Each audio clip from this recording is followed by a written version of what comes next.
Welcome to the First Five, where we flip the script, find God in real life, and get your soul fed in just 5 minutes flat. No fluff, no filters, just straight truth that hits different. And trust me, heaven's got something to say today. This is word that walks with you to work, rides with you in traffic, and sits right in the middle of your living room chaos. So whether you're sipping coffee, scrolling before the kids wake up, or just trying to get your mind right for the day, lock in. 5 minutes, one word, all fire. Let's flow. Good morning, family. It's Soulful Sunday. And here's your reminder. God didn't design rest to trap you. He designed it to free you. So let's get into it. This is your First Five. 5 minutes, one word, let's flow. So listen, you ever been somewhere with a rule that made absolutely no sense, okay? Like a sign that says, do not touch, but it's in the middle of a playground, or a family rule growing up that nobody remembers the origin of, but you still get in trouble for breaking it. Sometimes the rule outlives the reason. That's what's happening in Mark 2. The disciples are hungry. They pick grain. The Pharisees say, that's illegal. It's the Sabbath. But Jesus looked at them like, y'all missed the point, okay? Teens like getting dress coded for something everybody else is wearing.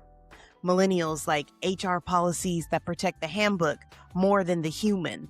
Elders like traditions that started holy but ended heavy. So I titled today's message, Even on the Sabbath. Mark 2:27 says, the Sabbath was made for man, not man for the Sabbath. And then Jesus says, the Son of Man is Lord, even on the Sabbath. In the original context, Sabbath was a gift, Exodus 20:8-11, a rhythm of liberation rooted in Israel's freedom from slavery, Deuteronomy 5:15. It was supposed to remind them they were no longer Pharaoh's workforce, but somewhere along the way, a gift became a burden.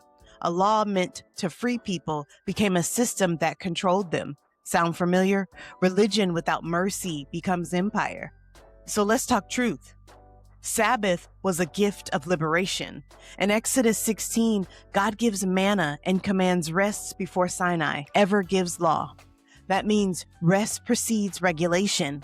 The Sabbath was a protest against oppression. Slaves don't get days off. Free people do. Samuel. Jesus references David eating consecrated bread in 1 Samuel 21 because preservation of life outranks preservation of ritual. Hosea 6:6 says, I desire mercy, not sacrifice. God prioritizes human flourishing over rule enforcement. It's like being given a vacation and spending the whole trip reading the fine print instead of enjoying the beach. Okay? Who does that? My second point, legalism protects systems. Mercy protects people. The Pharisees were more concerned about rule breaking than hunger.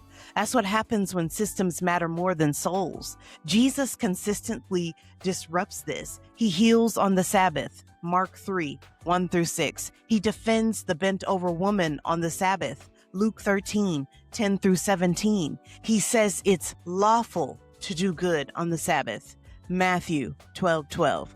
Culture still does this. We defend policies while ignoring people. We protect comfort while ignoring suffering. We preserve tradition while crushing compassion. The kingdom says mercy over maintenance. Imagine a hospital that refuses to treat patients because it's after hours. That defeats the entire purpose. And lastly, Jesus is Lord of the Sabbath. When Jesus says he is Lord of the Sabbath, he's claiming authority over both law and life. Colossians 2:16-17 says, the Sabbath was a shadow. Christ is the substance. Hebrews 4:9-10 tells us there remains a Sabbath rest found in him. This isn't about abolishing rest. It's about embodying restorative mercy. Teens, rest isn't laziness. It's resistance to burnout culture. Millennials, you are not your productivity. You are beloved. Elders, your wisdom teaches us rest is sacred, not selfish. Where has religion become heavier than healing in your life? And where have you been guarding rules more than guarding people? Where is God inviting you to choose mercy over maintenance this week? Is there a rule you need to reevaluate through the lens of compassion? And our prayer for today, Lord, thank you that your commands are not cages, but gifts. Teach me to choose mercy over performance. Help me to protect people more than policies. Let my faith restore, not restrict. Amen. When faced with a rule, ask, is this protecting a system or preserving a soul? Choose the soul. Well, there you have it. That was your first 5. Now go live it. 5 minutes, 1 word, all fire. And don't forget to like, share, and subscribe. And remember, mercy always outruns legalism. I'll see you back here in the morning.